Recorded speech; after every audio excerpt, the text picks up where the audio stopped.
Hello, boys and girls. My name is Miss Gail, and today I'm here to read for you Chapter 10 of Harry Potter and the Chamber of Secrets.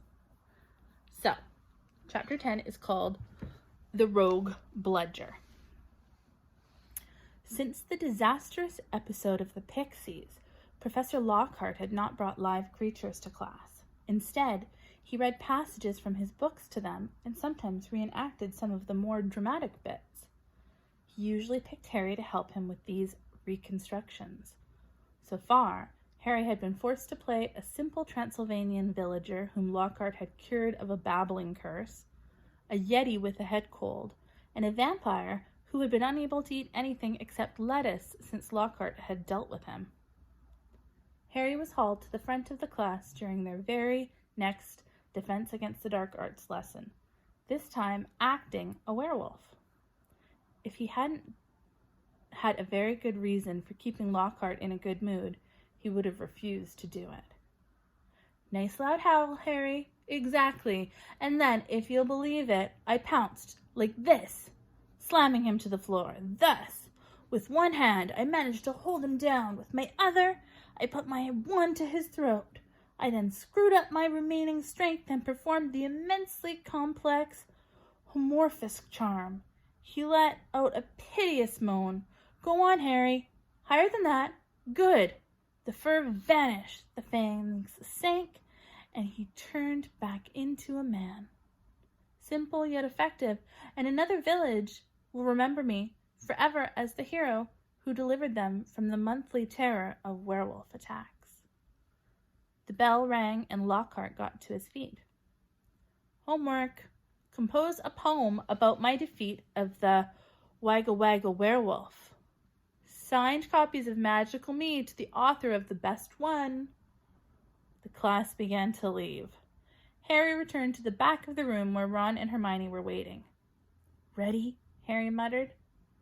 Wait till everyone's gone, said Hermione nervously. All right.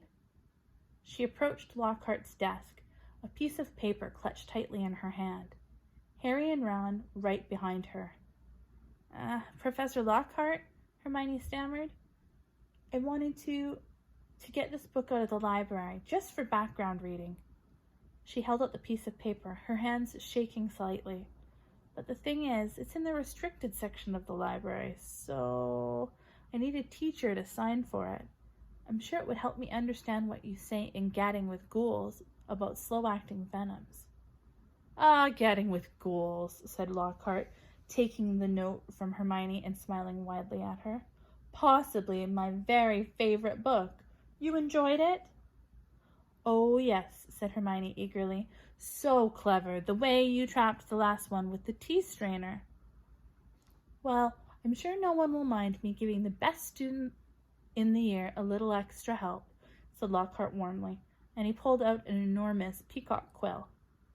Yes, nice, isn't it? He said, misreading the revolted look on Ron's face. I usually save it for book signings. He scrawled an enormous loopy signature on the note and handed it back to Hermione. So, Harry, said Lockhart, while Hermione folded the note with fumbling fingers and slipped it into her bag. Tomorrow's the first Quidditch match of the season, I believe. Gryffindor against Slytherin, is it not? I hear you're a useful player. I was a seeker, too. I was asked to try for the national squad, but preferred to dedicate my life to the eradication of the dark forces. Still, if ever you feel the need for a little private training, don't hesitate to ask. Always happy to pass on my expertise to less able players. Harry made an indistinct noise in his throat and then hurried off after Ron and Hermione. I don't believe it, he said as the three of them examined the signature on the note. He didn't even look at the book we wanted. That's because he's a brainless git, said Ron. But who cares? We've got what we needed. He is not a brainless git, said Hermione shrilly, as they half ran towards the library. Just because he said you were the best student in the year. They dropped their voices as they entered the muffled stillness of the library. Madame Pince, the librarian, was a thin, irritable woman who looked like an underfed vulture. Moste potente potions, she repeated suspiciously, trying to take the note from Hermione, but Hermione wouldn't let go. I was wondering if I could keep it, she said breathlessly. Oh, come on, said Ron, wrenching it from her grasp and thrusting it at Madame Pince. We'll get you another autograph. Lockhart will sign anything if it stands still long enough. Madame Pince held the note up to the light as though determined to detect a forgery, but it passed the test. She stalked away between the lofty shelves and returned several minutes later carrying a large and moldy-looking bag. Hermione put it carefully into a large and moldy-looking book, Hermione put it carefully into her bag, and they left, trying not to walk too quickly or look too guilty. 5 minutes later, they were barricaded in Moaning Myrtle's out-of-order bathroom once again. Hermione had overridden Ron's objection by pointing out it was the last place anyone in their right minds would go, so they were guaranteed some privacy. Moaning Myrtle was crying noisily in her cubicle, but they were ignoring her, and she them. Hermione opened Moste Potente Potions carefully, and the three of them bent over the damp, spotted pages. It was clear from a glance why it belonged in the restricted section. Some of the potions had effects almost too gruesome to think about, and there were some very unpleasant illustrations which included a man who seemed to have been turned inside out and a witch sprouting extra pairs of arms out of her head. Here it is, said Hermione excitedly as she found the page headed The Polyjuice Potion. It was decorated with drawings of people halfway through transforming into other people. Harry sincerely hoped the artist had imagined the looks of intense pain on their faces. This is the most complicated potion I've ever seen, said Hermione, as they scanned the recipe. Lacewing flies, leeches, fluxweed, and knotgrass, she murmured, running her fingers down the list of ingredients. Well, they're easy enough. They're in the student store cupboard. We can help ourselves. Ooh, look, powdered horn of a bicorn. Don't know where we're going to get that. Shredded skin of a boomslang. That'll be tricky, too. And of course, a bit of whoever we want to change into. Excuse me? Said Ron sharply. What do you mean, a bit of whoever we're changing into? I'm drinking nothing with crab's toenails in it. Hermione continued as though she hadn't heard him. We don't have to worry about that yet, though, because we add those bits last. Ron turned speechlessly to Harry, who had another worry. Do you realize how much we're going to have to steal, Hermione? Shredded skin of boomslang? That's definitely not in the student cupboard. What are we going to do, break into Snape's private stores? I don't know if this is a good idea. Hermione shut the book with a snap. Well, if you two are going to chicken out, fine, she said. There were 2 bright pink patches on her cheeks, and her eyes were brighter than usual. I don't want to break rules, you know. I think threatening Muggleborns is far worse than brewing up a difficult potion, but if you don't want to find out if it's Malfoy, I'll go straight to Madame Pince right now and hand the book back in. I never thought I'd see the day when you'd be persuading us to break rules, said Ron. All right, we'll do it. But not toenails, okay? How long will it take to make anyway? Said Harry, as Hermione looked happier, opened the book again. Well, as the fluxweed has got to be picked at the full moon, and the lacewings have got to be stewed for 21 days, I'd say it'll be ready in about a month, if we can get all of the ingredients. A month? Said Ron. Malfoy could have attacked half the Muggleborns in the school by then.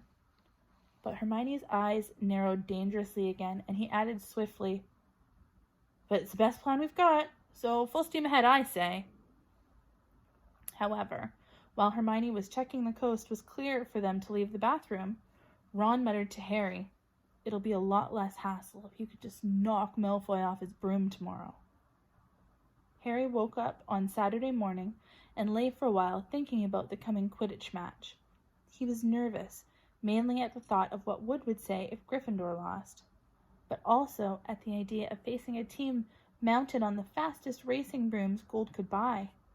He had never wanted to beat Slytherin so badly.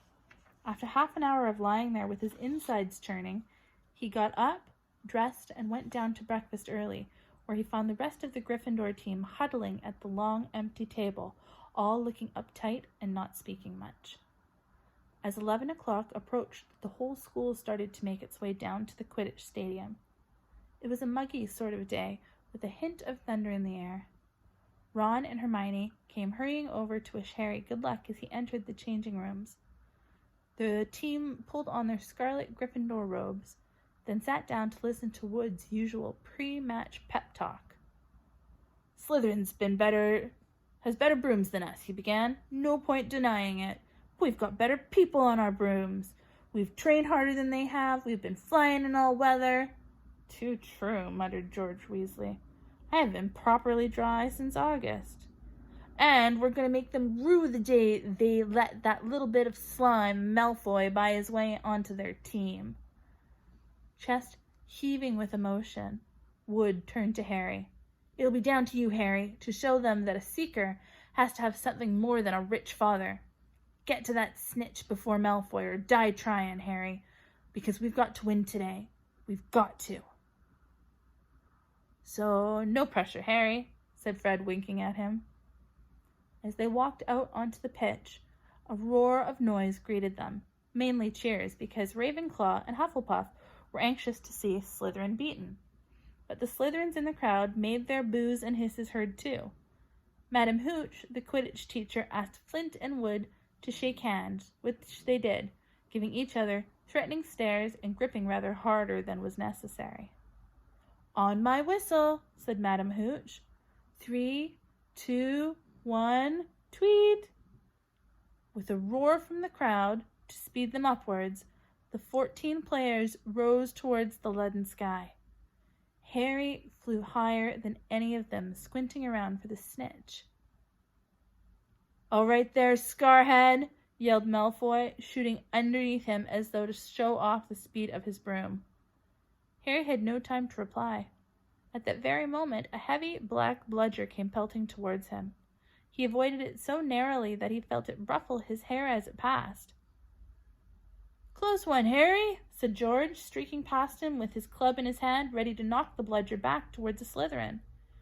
Harry saw George give the bludger a powerful whack in the direction of Adrian Pusey, but the bludger changed directions in mid-air and shot straight for Harry again.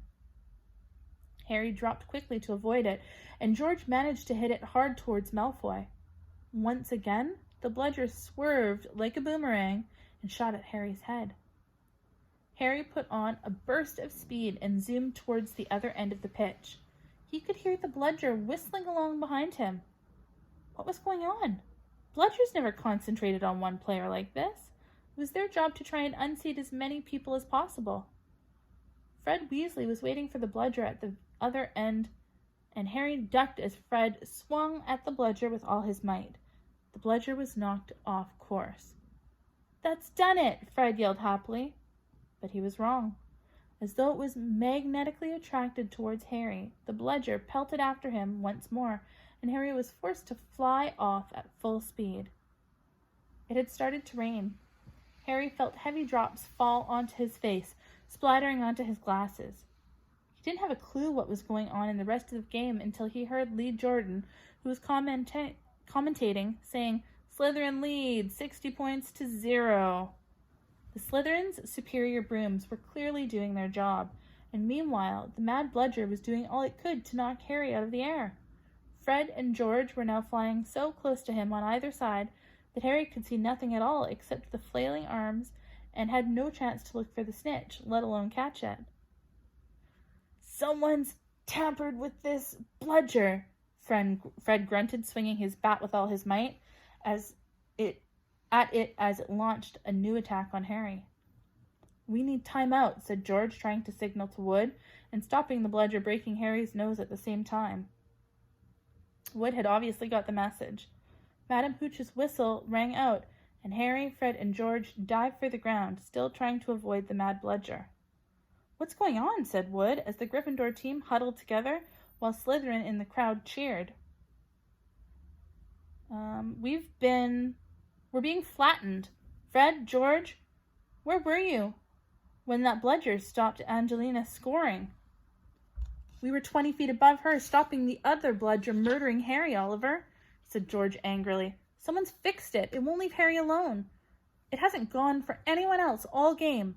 The Slytherins must have done something to it. But the bludger has been locked in Madame Hooch's office since our last practice, and there was nothing wrong with them then, said Wood anxiously. Madame Hooch was walking towards them. Over her shoulder, Harry could see the Slytherin team jeering and pointing in his direction. Listen, said Harry, as she came nearer and nearer. With you two flying around me all the time, the only way I'm going to catch the snitch is if it flies up my sleeve, said Harry. Go back to the rest of the team and let me deal with the rogue one. Don't be thick, said Fred. It'll take your head off. Wood was looking from Harry to the Weasleys. Oliver, this is mad, said Alicia Spinnet angrily. You can't let Harry deal with that thing on his own. Let's ask for an inquiry. If we stop now, we'll have to forfeit the match, said Harry. And we're not losing to Slytherin just because of a mad bludger. Come on, Oliver, tell them to leave me alone. This is all your fault, George said angrily to Wood. Get the snitch or die trying. What a stupid thing to tell him. Madame Hooch had joined them. Ready to resume play? She asked Wood. Wood looked at the determined look on Harry's face. All right, he said. Fred, George, you heard Harry. Leave him alone and let him deal with the bludger on his own. The rain was falling more heavily now, on Madame Hooch's whistle. Harry kicked hard into the air and heard the telltale whoosh of the bludger behind him. Higher and higher Harry climbed. He looped and swooped, spiraled, zigzagged, and rolled. Slightly dizzy, he nevertheless kept his eyes wide open. Rain was speckling his glasses and ran up his nostrils as he hung upside down, avoiding another fierce dive from the bludger. He could hear laughter from the crowd. He knew he must look very stupid, but the rogue bludger was heavy and couldn't change directions as quickly as he could. He began a kind of roller coaster ride around the edge of the stadium, squinting through the silver sheets of rain to the Gryffindor goalposts where Adrian Pusey was trying to get past Wood. A whistling in Harry's ear told him the bludger had just missed him again. He turned right over and sped in the opposite direction. Training for the ballet, Potter, yelled Malfoy, as Harry was forced to do a stupid kind of twirl in midair to dodge the bludger. Off Harry fled, the bludger trailing a few feet behind him, and then, glaring back at Malfoy in hatred, he saw it, the golden snitch. It was hovering inches above Malfoy's left ear, and Malfoy, busy laughing at Harry, hadn't seen it. For an agonizing moment, Harry hung in midair, not daring to speed towards Malfoy in case he looked up and saw the snitch. Wham! He had stayed still a second too long. The bludger had hit him at last, smashed into his elbow, and Harry felt his arm break. Dimly dazed by the searing pain in his arm, he slid sideways on his rain-drenched broom, one knee still crooked over it, his right arm dangling uselessly at his side. The bludger came pelting back for a second attack, this time aiming at his face. Harry swerved out of the way, one idea firmly lodged in his numb brain. Get to Malfoy. Through a haze of rain and pain, he dived for the shimmering, sneering face below him and saw its eyes widen with fear. Malfoy thought Harry was attacking him. What the? He gasped, careening out of Harry's way. Harry took his remaining hand off the broom and made a wild snatch. He felt his fingers close on the cold snitch, but was now only gripping the broom with his legs, and there was a yell from the crowd below as he headed straight for the ground, trying hard not to pass out. With a splattering thud, he hit the mud and rolled off his broom. His arm was hanging at a very strange angle. Riddled with pain, he heard, as though from a distance, a good deal of whistling and shouting. He focused on the snitch clutched in his good hand. Aha, he said vaguely. We've won. And he fainted. He came around, rain falling on his face, still lying on the pitch with someone leaning over him. He saw a glitter of teeth. Oh no, not you, he moaned. Doesn't know what he's saying, said Lockhart loudly to the anxious crowd of Gryffindors pressing around him. Not to worry, Harry. I'm about to fix your arm. No, said Harry. I'll keep it like this, thanks. He tried to sit up, but the pain was terrible. He heard a familiar clicking noise nearby. I don't want a photo of this, Colin, he said loudly. Lie back, Harry, said Lockhart soothingly. It's a simple charm. I've used it countless times. Why can't I just go to the hospital wing, said Harry through clenched teeth. You should really, Professor, said a muddy Wood, who couldn't help grinning even though his seeker was injured. Great capture, Harry. Really spectacular. Your best yet, I'd say. Through the thicket of legs around him, Harry spotted Fred and George Weasley, wrestling the rogue bludger into a box. He was still putting up a terrible fight. Stand back, said Lockhart, who was rolling up his jade green sleeves. No, don't, said Harry weakly, but Lockhart was twirling his wand, and a second later had directed it straight at Harry's arm. A strange and unpleasant sensation started at Harry's shoulder and spread all the way down to his fingertips. It felt as though his arm was being deflated. He didn't dare look at what was happening. His worst fears were realized as the people above him gasped and Colin Creevey began clicking away madly. His arm didn't hurt anymore, but nor did it feel remotely like an arm. Ah, said Lockhart. Yes, well, that can happen sometimes. But the point is, the bones are no longer broken. That's the thing to bear in mind. So, Harry, just toddle up to the hospital wing. Mr. Weasley, Miss Granger, would you escort him? And Madame Pomfrey will be able to, tidy you up a bit. As Harry got to his feet, he felt strangely lopsided. Taking a deep breath, he looked down at his right side. What he saw nearly made him pass out again. Poking out of the end of his robe was what looked like a thick, flesh-colored rubber glove. He tried to move his fingers. Nothing happened. Lockhart hadn't mended Harry's bones. He had removed them. Madame Pomfrey wasn't at all pleased. You should have come straight to me, she raged, holding up the sad limp remainder of what, half an hour before, had been a working arm. I can mend bones in a second, but growing them back... You will be able to, won't you? Said Harry desperately. I'll be able to, certainly, but it will be painful, said Madame Pomfrey grimly, throwing Harry a pair of pajamas. You'll have to stay the night. Hermione waited outside the curtain drawn around Harry's bed while Ron helped him into his pajamas. It took a while to stuff the rubbery, boneless arm into the sleeve. How can you stick up for Lockhart now, Hermione, eh? Ron called through the curtain as he pulled Harry's limp fingers through the cuff. If Harry had wanted deboning, he would have asked. Anyone can make a mistake, said Hermione, and it doesn't hurt anymore, does it, Harry? No, said Harry, but it doesn't do anything else either. As he swung himself onto the bed, his arm flapped pointlessly. Hermione and Madame Pomfrey came around the curtain. Madame Pomfrey was holding a large bottle of something labeled Skelligro. You're in for a rough night, she said, pouring out a steaming beakerful and handing it to him. Regrowing bones is nasty business. So was taking the Skelligro. It burned Harry's mouth and throat as it went down, making him cough and sputter.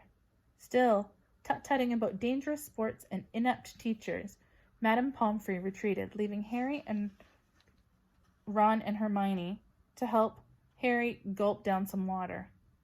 We won, though, said Ron, in a grin breaking across his face. That was some catch he made. Malfoy's face, he looked ready to kill. I want to know how he fixed that bludger, said Hermione darkly. We can add that to a list of questions we'll ask him when we've taken the polyjuice potion, said Harry, sinking back onto his pillow. I hope it tastes better than this stuff. If it's got bits of Slytherin in it, you've got to be joking, said Ron. The door of the hospital wing burst open at that moment. Filthy and soaking wet, the rest of the Gryffindor team had arrived to see Harry. Unbelievable flying, Harry, said George. I've just seen Marcus Flint yelling at Malfoy.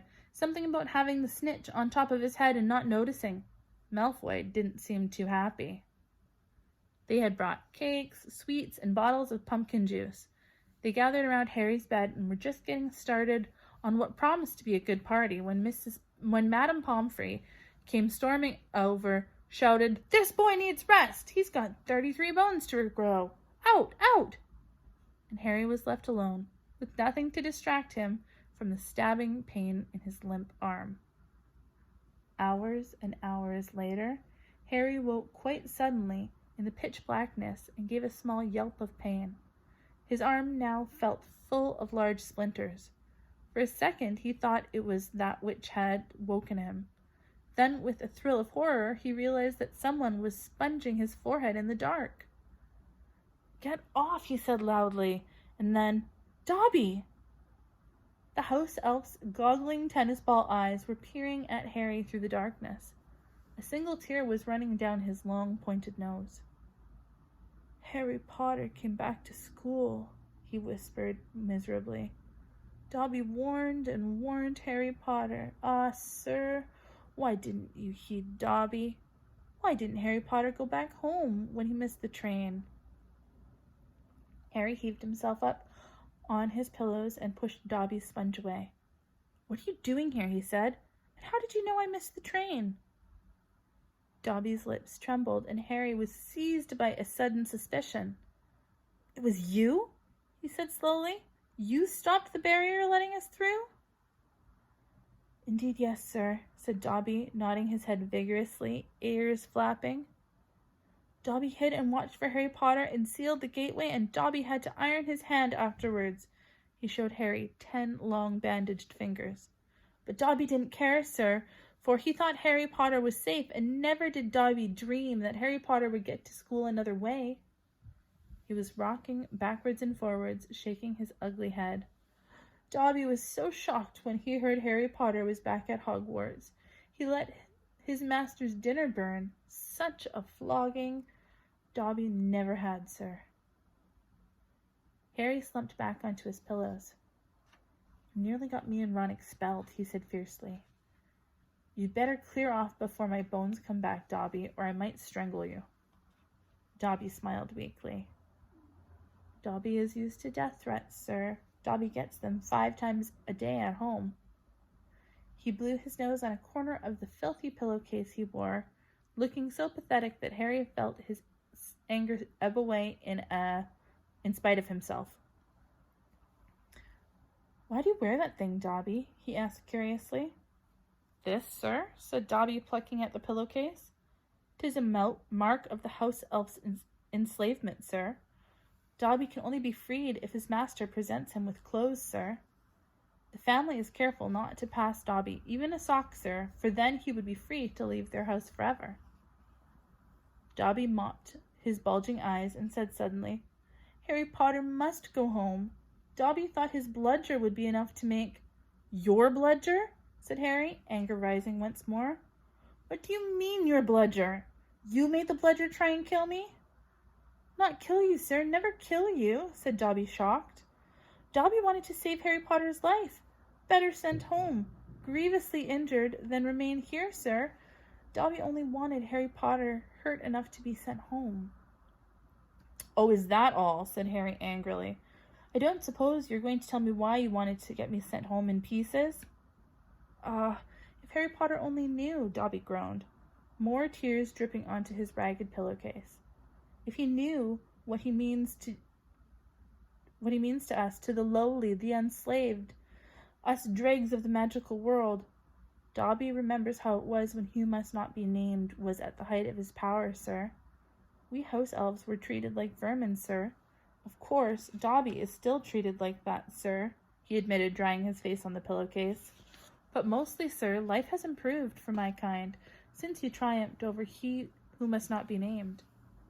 Harry Potter survived, and the Dark Lord's power was broken, and it was a new dawn, sir, and Harry Potter shone like a beacon of hope for those of us who thought the dark days would never end, sir.